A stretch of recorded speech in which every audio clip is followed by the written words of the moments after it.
Louvado seja o nome do Senhor. Deus é bom. Graça e paz a todos, amém?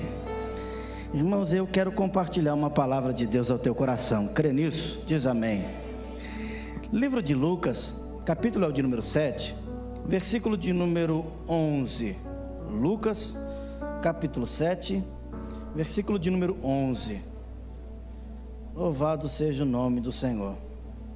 Eu estou feliz por mais uma oportunidade. Deus é bom demais. Semana passada eu completei 12 anos de casado. Domingo passado eu estava aqui dando glória ao nome do Senhor. Minha esposa é a bênção que Deus me deu, né? Ela é uma bênção. Para mim é fácil. Para ela, trabalho. Eu dou trabalho para ela. Livro de Lucas, capítulo de número 7, versículo de número 11. Antes de eu fazer a leitura, deixa eu compartilhar algo bem rapidinho. Depois da leitura você se assenta em o nome de Jesus. Eu fui pregar em um outro estado e o pastor me chamou ao púlpito, orou por mim e ao entregar o microfone, ele baixou um pouquinho o microfone e disse: pastor, aqui nós temos um costume. Eu digo qual? Ele falou: ao ler a palavra, o senhor para e espera um pouco, porque nós temos o costume de, depois da palavra lida, a igreja aplaude ao Senhor por 1 minuto em adoração pela tua palavra. Eu disse: uau, fantástico, nós podíamos fazer isso hoje. Eu vou ler a palavra, quando eu terminar o último versículo, irmão, você vai bater palma, mas sabe, com gosto, palma com aleluia, glória a Deus, aquela mistura toda para a gente adorar o Senhor. Consegue fazer? Livro de Lucas, capítulo 7, versículo de número 11, está escrito assim, eu vou ler até o 17, aí você pode aplaudir com força. Logo depois, Jesus foi a uma cidade chamada Naim, e com ele ia muitos dos seus discípulos e uma grande multidão. Quando chegou perto da porta da cidade, eis que saiu o enterro do filho único de uma viúva, e com ela uma grande multidão da cidade. Ao vê-la, o Senhor sentiu grande compaixão por ela e disse: não chores. Chegando-se, colocou a mão no caixão, parando os que o levavam, disse: jovem, a ti te digo, levanta-te. O rapaz assentou-se e começou a falar, e Jesus o entregou à sua mãe. E todos ficaram cheios de temor e glorificavam a Deus, dizendo: um grande profeta se levantou entre nós, e Deus visitou o teu povo. 17, para você aplaudir. Correu dele esta fama por toda a Judeia e por toda a região ao redor. Deixa a Bíblia no banco. Não, com força, dando glória. Aleluia.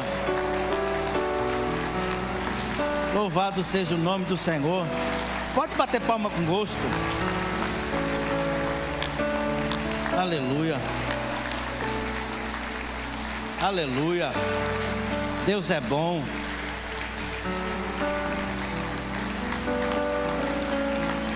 Deus é bom. Aleluia.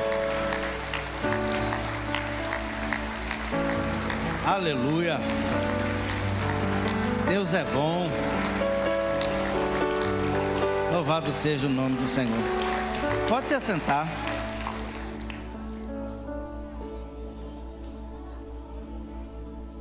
Deus abençoe os irmãos. Gostei muito dessa última canção. Deus seja louvado. Irmãos, eu quero compartilhar uma palavra. Eu recebi a oportunidade. Eu estava agendado para pregar em um outro dia, trocamos a escala. E ontem um irmão conversando comigo disse: e aí, pastor, já está com a mensagem no gatilho? Eu digo: tá não, irmão, estou orando a Deus aqui. Ele disse: não, pastor, mas o senhor prega todo dia, tem mais de 1000 mensagens. Eu digo: não, eu podia pegar qualquer uma que eu já preguei e pregar, mas eu preciso saber de Deus se é essa que Ele quer que eu pregue. Aí ele disse: está certo mesmo. Eu digo: então deixa eu quieto aqui orando. E aí Deus ministrou ao meu coração esse texto, e eu gostei muito do que Deus me falou. E eu pedi graça a Deus para que Deus me dê sabedoria para conseguir passar ao teu coração o que Ele falou ao meu. E como você já começou o culto nessa adoração e batendo palma e glória a Deus. Eu já falei aqui várias vezes, eu não tenho muito o costume de ficar pedindo para você fazer as coisas. Eu gosto de te deixar à vontade. A hora que der vontade de você bater palma, você bate palma. A hora que der vontade de dizer glória a Deus, você dê glória a Deus. Porque eu entendo, e sempre disse que a adoração ela é pessoal e espontânea. Está com vontade de fazer, faça. Mas ofereça a Deus o teu melhor em nome de Jesus. Enquanto eu estiver pregando, se você quiser dar glória a Deus, aleluia, fique à vontade para servir a Deus do jeito que você veio, para prestar um culto em nome de Jesus. O texto que eu li, no versículo 11, já começa assim: logo depois, Jesus foi para uma cidade chamada Naim. A gente entende que logo depois, o autor está falando sobre alguma coisa já, e ele está contando uma história. Quando ele encerra uma história, ele diz: e logo depois do quê? Porque ele sai da onde está em Cafarnaum e vai para outro lugar. É interessante, nos primeiros versículos do capítulo 7, a Bíblia diz que Jesus chega em Cafarnaum, e nesse texto, a Bíblia diz que um centurião pede para uns líderes religiosos ir até Cristo. E quando eles chegam a Cristo para dizer que o servo do centurião está doente, os líderes religiosos vão até Cristo e dizem: olha, é justo que o Senhor atenda a causa desse homem. Se tem alguém nessa cidade que precisa ser abençoado, é esse homem. Ele tem nos ajudado muito. Ele sozinho construiu para a gente um local para adorar a Deus. Ele honra a Deus. É justo que o Senhor o atenda. Jesus se levanta e diz: então vou na casa dele. Enquanto Jesus se levanta para ir à casa dele, alguém diz para o centurião: olha, louvado seja Deus, ele está vindo. O centurião manda outras pessoas ir ao encontro de Jesus e diz: não, fala para ele não vir na minha casa. E quando Jesus está indo para a casa dele, algumas pessoas param Jesus no caminho e dizem: Senhor, eu tenho um recado do centurião. Qual? Ele disse para o Senhor não ir na casa dele, porque ele não se acha digno de ter o Senhor debaixo do teto dele. Ele disse que conhece e sabe quem o Senhor é. Ele deu até o próprio exemplo, porque ele é alguém de autoridade. Quando ele quer, ele fala para alguém: faz isso, e essa pessoa faz. E ele disse ao Senhor: libera só uma palavra, que da onde o Senhor estiver, o meu servo será curado. Quando Jesus ouve aquela palavra, Jesus disse: uau, nem em Israel eu encontrei alguém assim, com uma fé dessa. Pode dizer para ele, pode ir dizer para ele que tudo vai ficar bem. E quando eles chegam à casa do centurião, o servo do centurião está completamente curado. Só que o ministério de Cristo era muito ativo. Você não vê Jesus parado. E quando ele termina o que ele tinha para fazer em Cafarnaum, ele sai de Cafarnaum e vai para Naim. Jesus não parava, Jesus não ele sabia para que veio. Ele tinha um ministério muito ativo. Ninguém precisava falar para Jesus o que ele tinha que fazer. Ele sabia o que tinha que fazer. Ninguém precisava falar: olha, agora é hora de levantar a mão. Ele sabia o que tinha que fazer. Ninguém precisava dizer: olha, adora aí, diz aleluia. Ele sabia o que tinha que fazer. Então quando ele termina o que tinha para fazer em Cafarnaum, ele vai para Naim, ativo. Eu gosto legal, Jesus até dormindo fazia a obra. Fantástico. A Bíblia diz que um dia Jesus entra no barco com os discípulos e vai passando para um outro lado do lago. Enquanto ele está navegando com os discípulos, ele adormece, está com sono e dorme. Enquanto ele dorme, uma tempestade se levanta e o barco quase vai a pique, água entrando no barco e os discípulos desesperados, e Jesus está dormindo. Os discípulos desesperados dizendo: Senhor, o Senhor não liga, nós vamos morrer, faz alguma coisa. Só que eu não consigo acreditar que Jesus estava com tanto sono assim. Irmão, eu sou fera para dormir. Deus me usa muito nessa área. E para comer churrasco. Irmão, eu sou usado demais nessa área. Só que, irmão, dormindo em um barco, e o barco mexendo por causa de uma tempestade, água entrando no barco, o barco quase afundando, e ele dormindo. Eu acredito que mesmo Jesus dormindo, ele estava mostrando para os discípulos, porque tem gente que só entende fé para se levantar e dizer: tempestade, para. Tem gente que pensa que ter fé é só dizer: tempestade, para. Mas ter fé também é ter fé para, enquanto a tempestade se levanta, eu conseguir deitar e dormir, e entender que mesmo com a tempestade que se levantou, Deus está cuidando do meu barco, e eu posso dormir em paz, porque o barco não vai naufragar.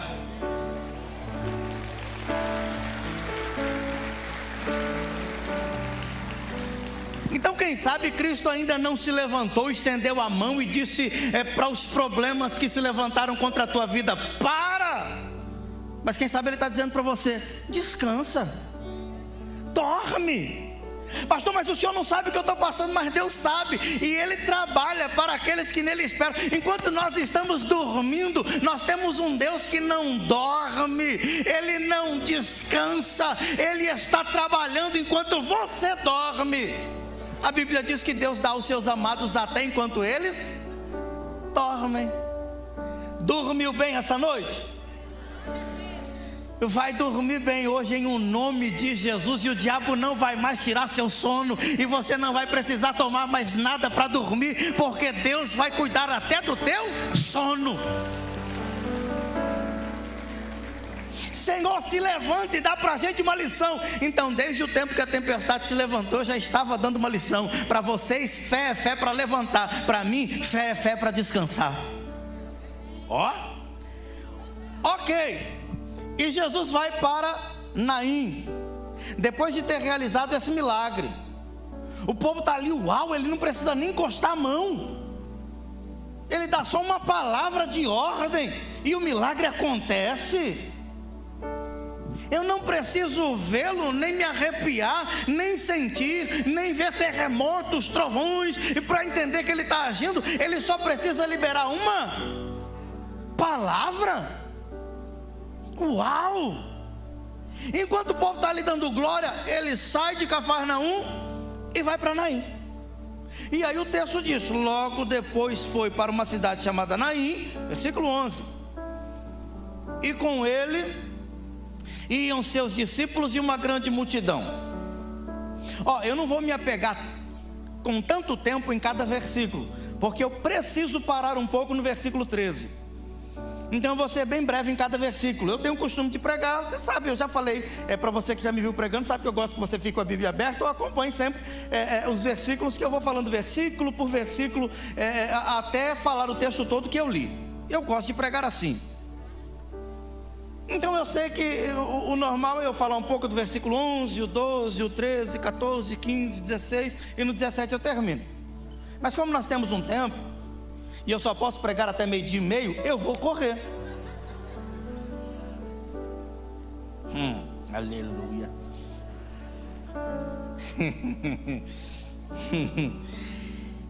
Ele vai para Naim, e junto com ele, seus discípulos e uma grande multidão. Eu gosto dessa expressão. O texto me faz entender isso, porque, irmão, nós somos inteligentes.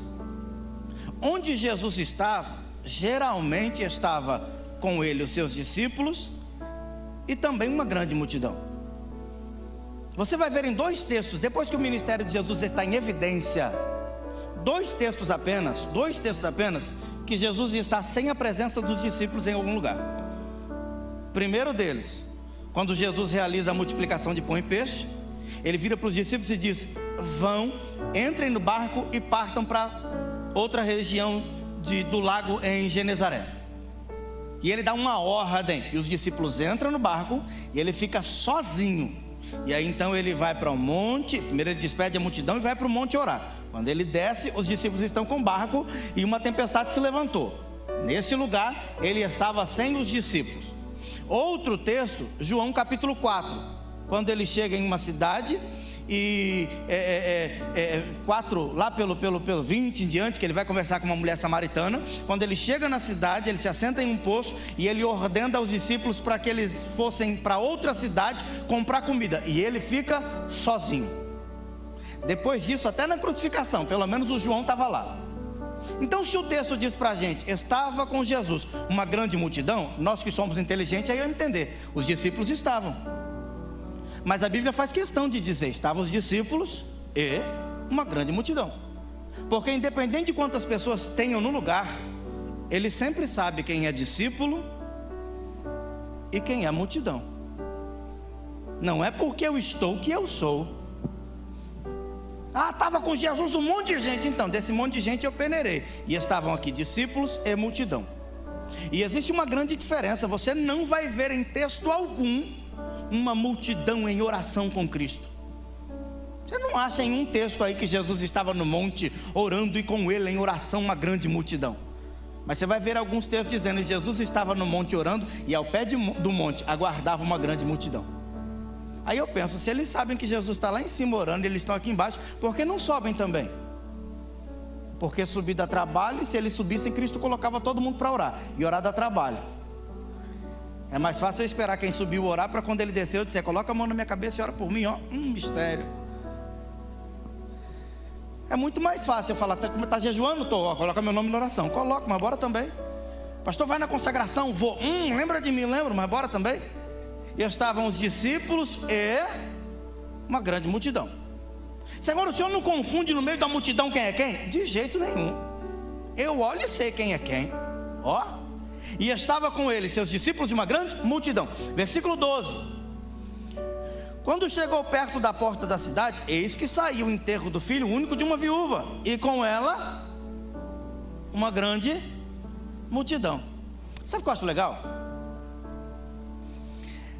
Essa mulher está velando o filho, e a Bíblia diz que praticamente a cidade parou para ir no enterro dessa criança, desse jovem. A Bíblia deixa bem claro que ela já era viúva, ela já sabia o que era perca, e agora ela também perde o teu único filho. E quando ela vai levar o menino para enterrar, a Bíblia diz: e seguia ela uma grande multidão. Essa criança e essa mulher deveriam ser, no mínimo, muito amados naquela cidade. Sabe aquele povo gente boa? Porque eu acho que não custa nada ser gente boa. Eu conheço gente que era gente boa até virar crente. Foi virar crente, ficou chato, está amarrado, Satanás, capeta, em nome de Jesus, está amarrado, o sangue de Jesus tem poder, e bate em nome de Jesus, está amarrado, e não conversa com ninguém mais porque ele não é da nossa fé, está amarrado em nome de Jesus, e fica chato. Essa mulher era gente boa, daquela que devia dar bom dia para todo mundo, que quando chegava um vizinho novo, ela fazia um bolinho e perguntava se queria um pedaço. Amada na cidade. Quando a criança morre, o menino morre, o jovem, uma multidão acompanha ela. Aí, quando Jesus vai entrando na cidade com uma multidão, vai saindo da cidade a mulher, o filho no caixão e uma grande multidão.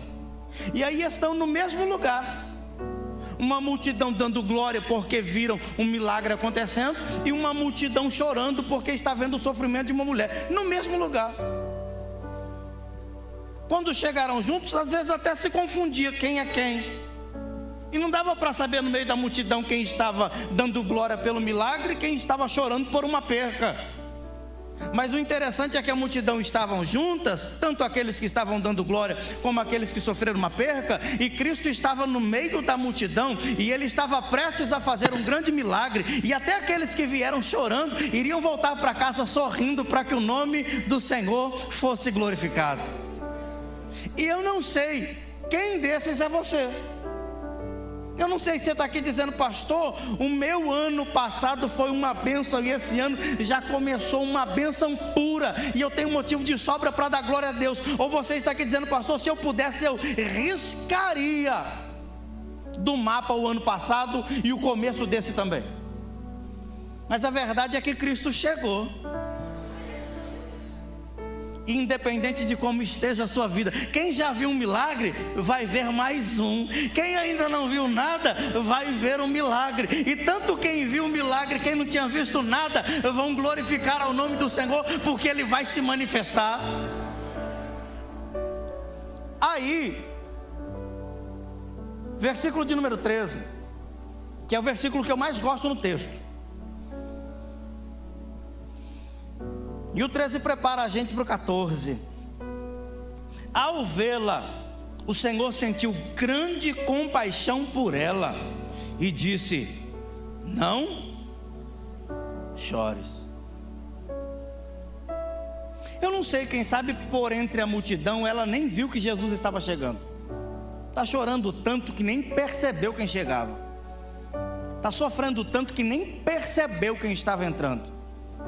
E por mais que ela não tenha visto, é bem verdade que o texto não afirma, mas o texto afirma uma coisa: Jesus viu.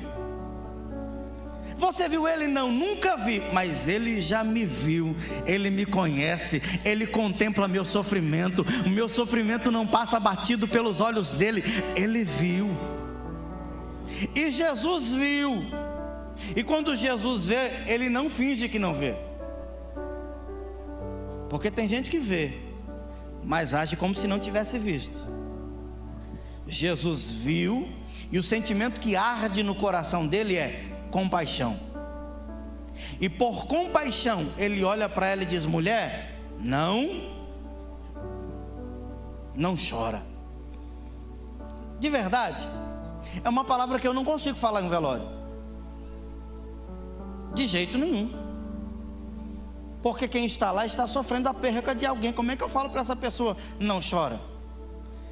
Esses dias eu estava dormindo, me ligaram e disseram: pastor Edmilson, o fulano de tal faleceu em um acidente indo para Diamantino, bateu o carro e morreu os 3 que estavam no carro. A mãe dele pediu para ligar para o senhor e perguntar: o senhor pode fazer o velório? Eu ainda estava meio dormindo, digo: posso, quando vai ser? O que vai ser? Pastor, eu preciso que o senhor venha agora. Eu digo: amém. Eu dei um jeito de me arrumar, corri para o local. Quando eu cheguei lá, o caixão estava fechado, e eu estou sem saber o que falar. Não deu tempo de preparar nada. Eu peguei minha Bíblia e fui. E eu estou lá, e a mãe do menino, o irmão do menino era meu amigo de infância, e a mãe do menino com a irmã disse: nós vamos cantar uma canção. Elas abriram a harpa e começaram a cantar uma canção. E aí ela disse: antes que o pastor fale algo, eu quero falar uma coisa. E ela começou a falar: meu filho me deu muito orgulho, meu filho era uma bênção, carinhoso. E aí, quando ela começou a falar, ela interrompeu o discurso porque não se aguentou e estava chorando demais. E o irmão mais velho do menino não estava presente, estava vendo tudo de videochamada. E ela não aguentou continuar com o discurso e começou a chorar. A nora dela olha para ela e diz: não chora, vai deixar o fulano que está longe ainda mais preocupado. A filha dela entra na frente e diz: ela pode chorar sim, meu irmão está no caixão. Ela recuou, a mãe ainda chorando. Eu peguei a palavra e disse: a Bíblia diz que existe um tempo para todas as coisas. Tem tempo de sorrir, mas também tem tempo de chorar. E eu acredito que ela está nesse tempo, e ela pode chorar sim. Mas o choro dura uma noite, a alegria vem pela manhã. Ou seja, Deus vai confortar teu coração. Eu tenho uma palavra da parte de Deus para abençoar a tua vida. E comecei a falar para aquelas pessoas que lá estavam, e me chamou muito a atenção esse negócio de que não chora não, porque o fulano vai ficar preocupado. E eu gostei da atitude da filha, eu entrar na frente e dizer: ela pode chorar sim, o filho dela está no caixão. Essa é a hora de chorar. Minha mãe não tem que mostrar que é forte para ninguém. Ela pode sim chorar a perca do filho. Sabe por quê? Tem muita gente que acha que porque eu sou crente eu não posso chorar. Como é que você está? Não, pastor, se melhorar estraga. Pela fé eu não tenho nada. A pessoa está morrendo de dor, você pergunta: como é que está, pastor? Pela fé, eita, não tenho nada. Isso não é fé, irmão, isso é mentira. Está morrendo de dor de cabeça, alguém pergunta como está, diz que pela fé eu não tenho nada. Não, eu tenho sim, minha cabeça está explodindo, mas pela fé eu acredito que Ele pode me curar. Eu tenho sim, eu tenho uma dor, um buraco, e eu estou chorando, mas eu acredito que Ele pode me consolar. Mas eu sou sincero, diante da perca eu estou chorando. Aí vem Cristo no velório, olha para a mulher e diz: não chora. Primeiro, sabe o que eu gosto? Quando ele olha para ela, ele sente compaixão. O que vai levar Cristo a fazer um milagre é compaixão, se colocar no lugar do outro. Por que Cristo faz o milagre? Porque ele está sentindo a dor que ela está sentindo, e ele não consegue passar por ali vendo alguém sentindo dor. Então ele para ajudar quem sofre. E a palavra que ele ministra é: não chora. Por que Jesus fala não chora? Porque ele sabe o que vai acontecer. Pode ser que alguém do lado, quando ele fala não chora, alguém diz: que loucura, como assim? Está todo mundo abraçando ela e dizendo: chora mesmo, é isso aí, pode chorar, está aqui meu ombro. E até aqueles que iam e choravam junto. Aí você diz: ele está chegando, vai dar um abraço e chorar junto, para demonstrar sentimento, para demonstrar que está sofrendo a perca dela. Não, mas ele olha para ela e diz: mulher, não chora. A mulher está tão perdida na tua dor, que o texto não mostra ela nem respondendo nada. Ela não fala nada. Existem alguns textos que pai vai até Jesus e diz: Senhor, se o Senhor pode, me ajuda a crer. Tem textos que pessoas vão até ele dizendo: se eu tocar, eu vou ser curada. Mas aqui Jesus disse: não chora. E a mulher não faz nada. O texto não mostra ela parando de chorar, nem dizendo um obrigado, nem dizendo ainda bem que o Senhor está aqui. Quando Lázaro morre e é sepultado, depois de 4 dias Jesus chega, as irmãs de Lázaro vão até Cristo e dizem: Senhor, se o Senhor tivesse aqui, ele não teria morrido, mas o Senhor chegou. O Senhor pode pedir a Deus, tudo que o Senhor pedir a Deus, ele faz. Mas essa mulher, e a palavra é não. Por que não chora? Porque eu vou estar te dando agora a oportunidade de viver com esse menino o que quem sabe você nunca viveu ainda. Olha, é normal chorar em um velório, mas o que não deveria ser normal é o choro de arrependimento por não ter abraçado quando eu podia abraçar, por não ter dito que amo enquanto eu podia dizer, por não mostrar sentimento enquanto eu podia. Aí quando está no caixão: ah, o Senhor era tudo para mim. Tem gente que não tem oportunidade. No meu caso, meu pai morreu, eu tinha 9 anos. Minha mãe se entregou à bebida. E sabe qual foi a última palavra da minha mãe para mim? Minha mãe tentou suicídio, tomou um monte de remédio, se trancou no quarto. Eu ouvi um barulho. Quando eu olhei, tentei abrir a porta, estava trancada. Eu arrombei a porta, eu olhei pela janela, ela estava deitada com espuma na boca. Eu liguei para o corpo de bombeiro, eles saíram correndo lá em casa, arrombaram a porta, pegaram minha mãe e levaram para o pronto-socorro. Eu peguei com um amigo um carro emprestado e saí e fui seguindo o carro que a levou. E aí ela entra no pronto-socorro e eu entrei junto, parei com um carro com pisca na porta. E aí colocaram ela numa maca e começaram a fazer, não sei, uma lavagem.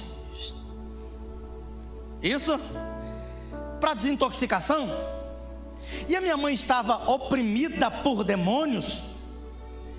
E quando liberaram a minha mãe, eu saí correndo na frente, entrei no carro, parei na porta e disse: mãe, entra no carro, vou levar a senhora para casa. Ela veio vindo, eu disse: vai entrar.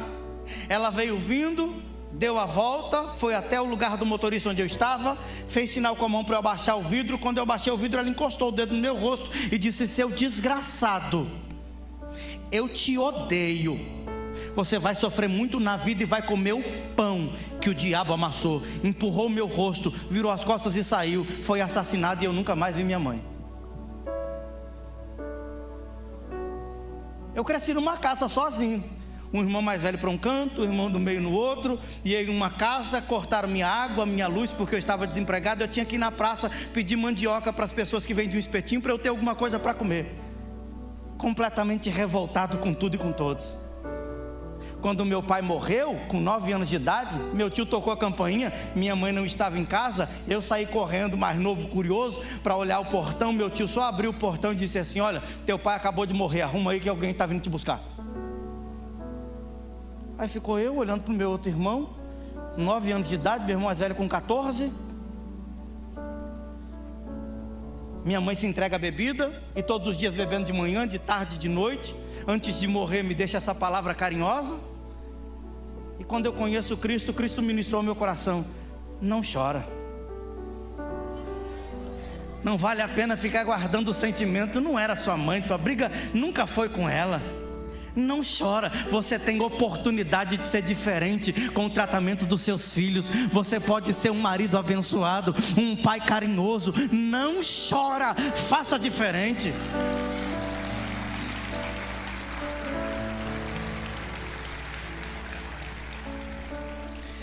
Todos os dias, da hora que eu acordo, a hora que eu vou dormir, eu falo para os meus filhos: papai ama vocês, vocês são especiais. Minha esposa deve ficar até, da hora que ela acorda, da hora que ela vai dormir, eu digo: eita, te amo, mulher. Ela passa na minha frente, eu falo: ei, estou fazendo nada.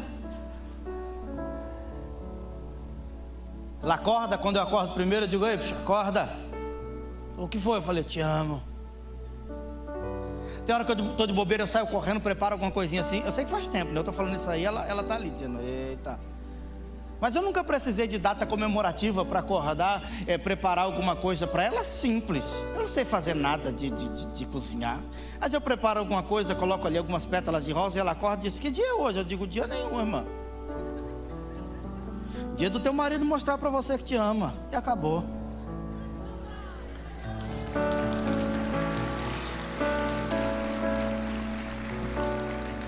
Então assim, não chora, não adianta também só ficar chorando porque alguém fez ou alguém falou. E eu também não estou aqui para as pessoas olhar para mim e dizer: nossa, tadinho desse menino, hein? Olha, o pai morreu, a mãe foi assassinada, e falou para ele. A minha mãe se entregou à bebida porque, primeiro, o mundo dela desabou quando meu pai morreu. E aí ela tinha 3 filhos. O mais velho, tranquilo. O do meio, o mais novo, terrível. Eu não tinha colégio mais para eu estudar. Eu entrava em um, era expulso de um, entrava em outro, era expulso de outro, entrava em outro. Eu ameaçava de bater nos professores, mandava para o diretor. Eu dizia que ia bater no diretor. O povo dizia: esse menino é doido. Meu irmão do meio, então, meu Deus do céu, eu fiz um mestrado olhando o que ele fazia. Foi chegando o tempo, minha mãe disse: não aguenta esses meninos. E bebeu um dia, 2, 3, 4, 5. E quando eu conheci Cristo, já não dava mais para eu ser um bom filho. Minha mãe já tinha partido, mas eu poderia ser um bom pai. Não chora. Quando Cristo fala não chora, ele vai até o menino.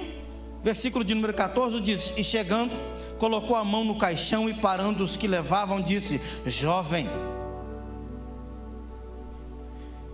eu te digo, levante-se. Quem sabe é a palavra que Deus está ministrando ao teu coração? Pastor, eu não estou num caixão.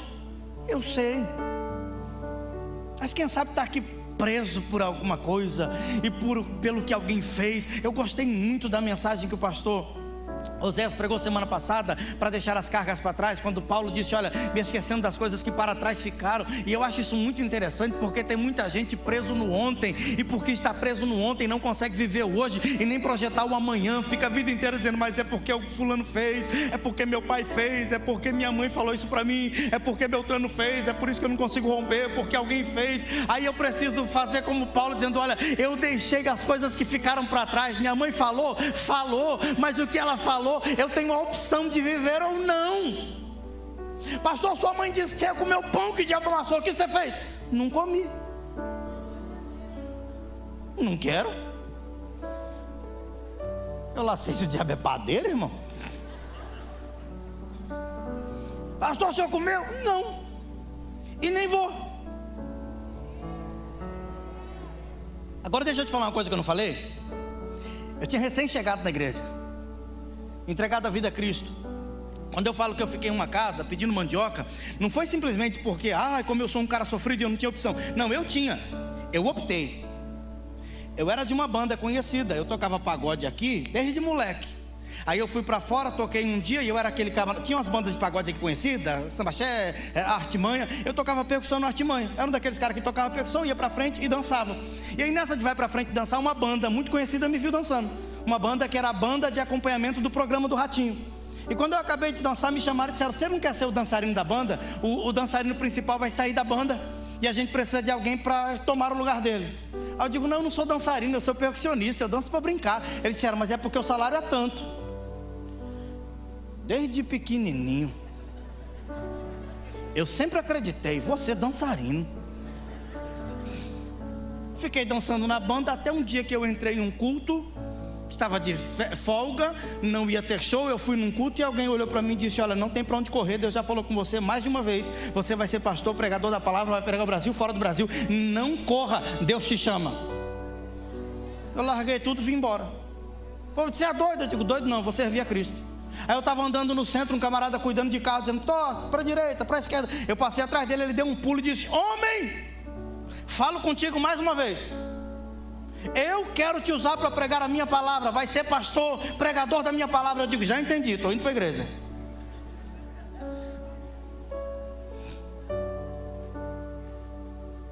Entreguei currículo em tudo quanto é lugar. Ninguém me contratava, eu só sabia tocar e dançar. Dizer que a vaga é para isso. Você sabe fazer o quê? Eu falei: eu danço como ninguém. Serve? Você dançando lá na porta. Não, aqui não serve. E aí por isso eu fiquei um tempo. E aí, em vez de ficar revoltado com a vida, eu entendi: eu vou projetar meu futuro, eu vou buscar a Deus. Deus sabe como agir, Deus vai trabalhar na minha vida. E Ele pega o menino, ora, diz: menino, levanta. E tem hora que a gente precisa ouvir um levanta da parte de Deus. E tem hora que mesmo Deus dizendo levanta, a gente não consegue. Ezequiel capítulo de número 2, no primeiro versículo, a Bíblia diz que Deus aparece para Ezequiel e diz: põe-te em pé e eu falo contigo. Ezequiel não faz nada, porque não consegue. Aí a Bíblia diz: e então entrou em mim um espírito e me colocou de pé. Ele só diz levanta quando primeiro ele capacita para que eu possa levantar. Menino, levanta! E o menino se assenta e começa a falar. E a Bíblia diz, versículo de número 15: e o menino se assentou e começou a falar, e Jesus o entregou à sua mãe. Irmão, essa mulher estava tão anestesiada que nem se levantar para ir dar um abraço para o menino ela conseguia. Mulher, não chora! E ela está chorando. Ele diz: então peraí, ei, parado. O pessoal que está carregando o caixão diz: para quê? Menino, agora eu estou falando com você. Já falei com a tua mãe, agora eu estou falando com você. E o povo dizendo: tá doido. Jesus disse: vocês vão ver, peraí. Menino, levanta. E o morto obedece. Já falei aqui sobre isso uma vez, não vou repetir. É muito fácil a gente falar: e o morto ouviu e obedeceu. Eu disse: oh glória! Mas quando Cristo fala, tempestade para, morto obedece, ossos secos se juntam com outros ossos e se colocam de pé. O grande problema é que às vezes Cristo fala, tempestade para, vento para, o mar se acalma, morto levanta, e o crente não obedece. Aleluia! E ele pega o menino e leva para a mãe. E para eu encerrar, você vai ficando de pé em nome de Jesus. Versículo 16: e todos ficaram cheios de temor e glorificavam a Deus, dizendo: um grande profeta se levantou entre nós, e Deus visitou o seu povo.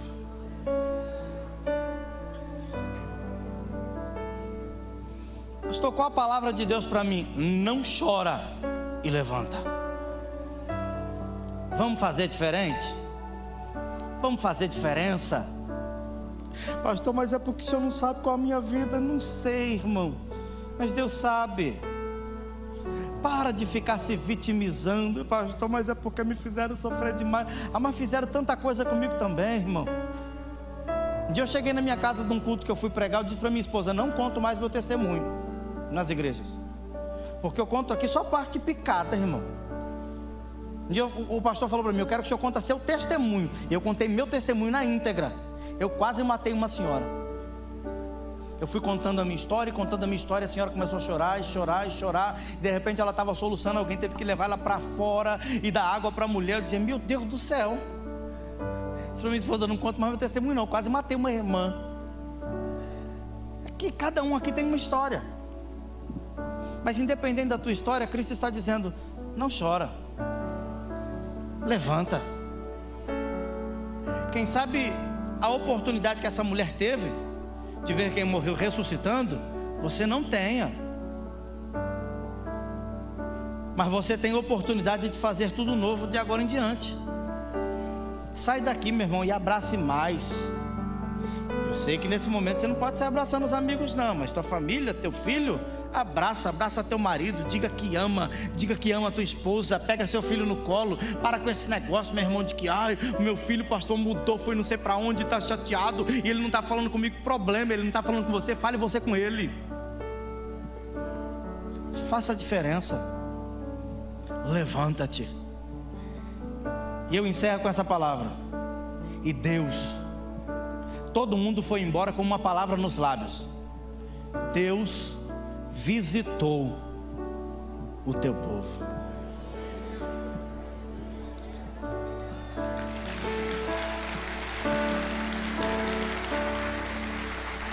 Vou orar por você. Eu vou orar por você. Quando eu for passar o microfone, você vai ter a oportunidade de novo, por pelo menos 1 minuto, fazer muito barulho de glória a Deus, aleluia, palma. Eu vou orar e vou dizer, toma posse dessa palavra na tua vida. Aí você pela fé vai fazer assim, eu tomo posse, e comemorar, porque Deus visitou o teu povo. Senhor Deus e Pai, eu oro pelos que me assistem aqui, pelos que me assistem na internet, em o nome de Jesus, que essa palavra fique gravada no nosso coração. Não chora e levanta-te.